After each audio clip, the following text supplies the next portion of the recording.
Well, greetings, church.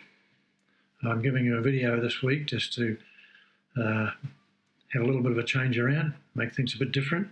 And I'd like to share just for a snippet of time this morning around Hebrews and Hebrews 6.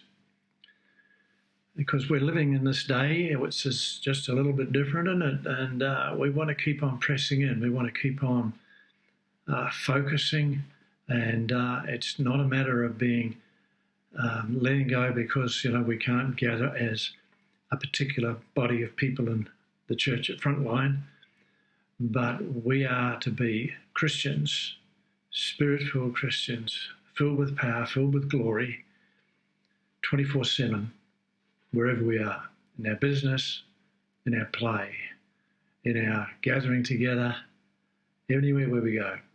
Whether you're a nurse, whether you're a doctor, whether you're a mechanic, doesn't matter. We still must be allowing the life of God to rise up and flow through us. Now, I'm going to read to you from Hebrews from the Passions Translation in chapter 6. Now is the time for us to progress beyond the basic message of Christ and advance into perfection. The foundation has already been laid for us to build upon, turning away from our dead works to embrace faith in God, teaching about different baptisms, impartation by the laying on of hands, resurrection of the dead, and eternal judgment. So with God's enablement, we will move on to deeper truths. And so what the author here is saying and exhorting us to is not to be camping around just one particular area. We've made it into the kingdom, and now let's pitch our tents. Well, we do pitch there for a while we become discipled and understand things and what God is doing in our lives and all of the cleaning up that must happen to us. And so, but what the author here is saying, we've got to move now past that. Once we've come to that place, we can't camp there. And that is a kind of a problem with us Christian people. We do like to sort of camp on an area that we think's okay, cozy and good, and we're doing okay in.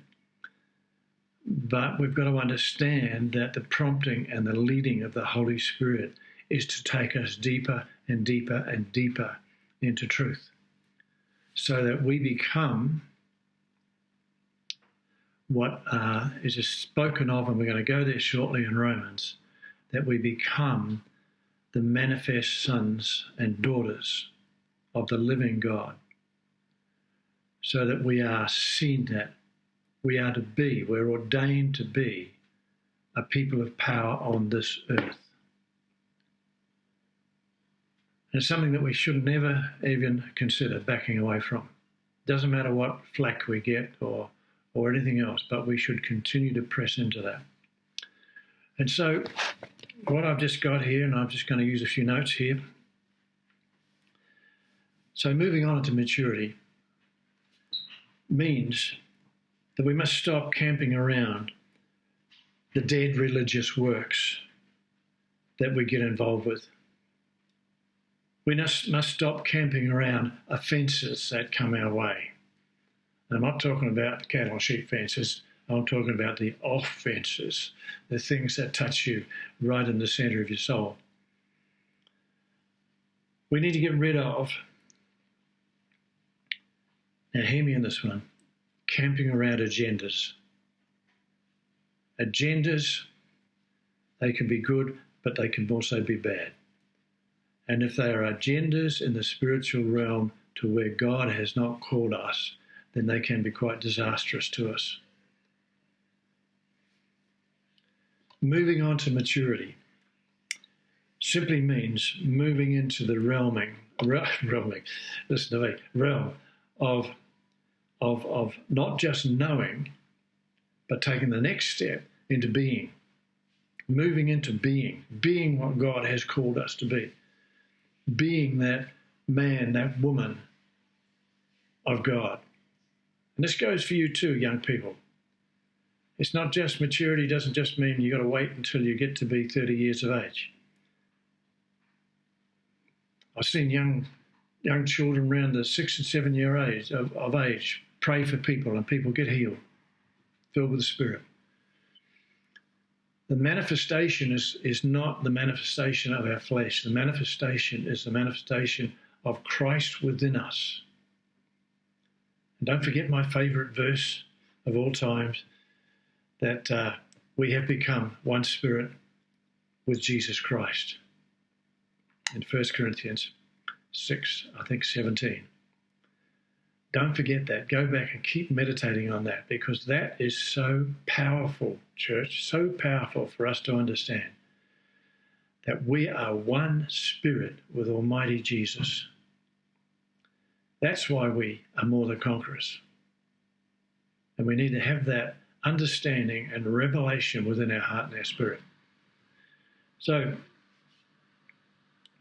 it means our being that, our moving on from head knowledge for the revelation, and the outworking of that revelation is to the knowing. You know, Paul prayed over the church in Ephesus that they would have the spirit of wisdom and revelation, and that the eyes of their heart would be enlightened. Those are the steps. Wisdom to understand where God is leading us and taking us as a person, as a group, as a family. Revelation. It's revelation that causes change in us. Revelation is a real meeting with God. That's His word, bang, into your heart. It'll light you up. And that the eyes of your heart be enlightened. Gives you, he's saying that's permission for you to use your God-given imagination to see what God is leading you into, so that what He's speaking into your heart starts to become reality. Because what you believe in your heart, that's what you'll become. That's what you'll become.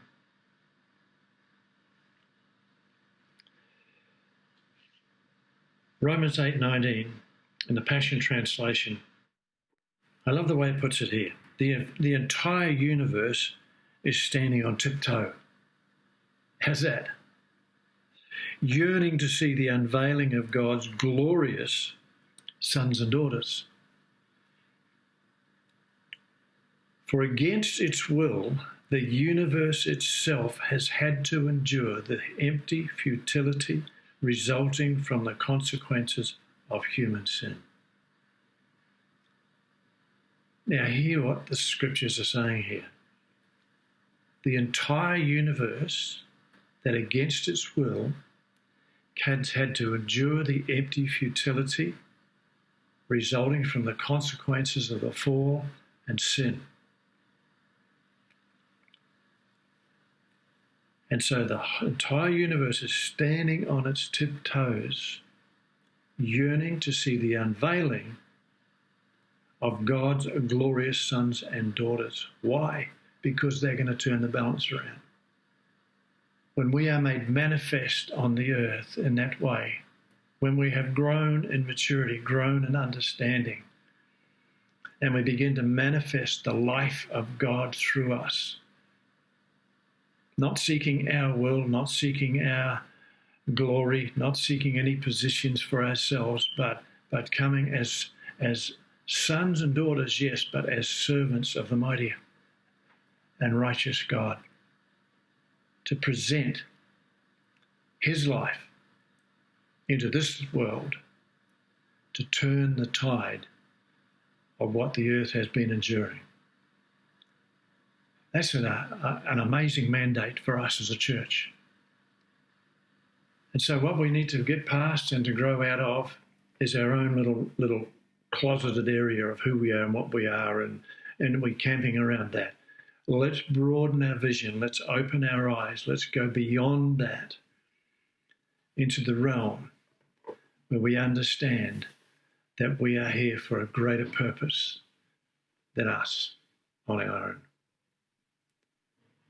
So I want to leave you with those thoughts, and I want to pray over you that prayer of Paul's. I want to pray that the spirit of wisdom and revelation will come upon you, and that the eyes of your heart will be enlightened so that you begin to see your own selves, you begin to see the understanding of the manifestation of what you, as part of the body of Jesus, are to be in this world.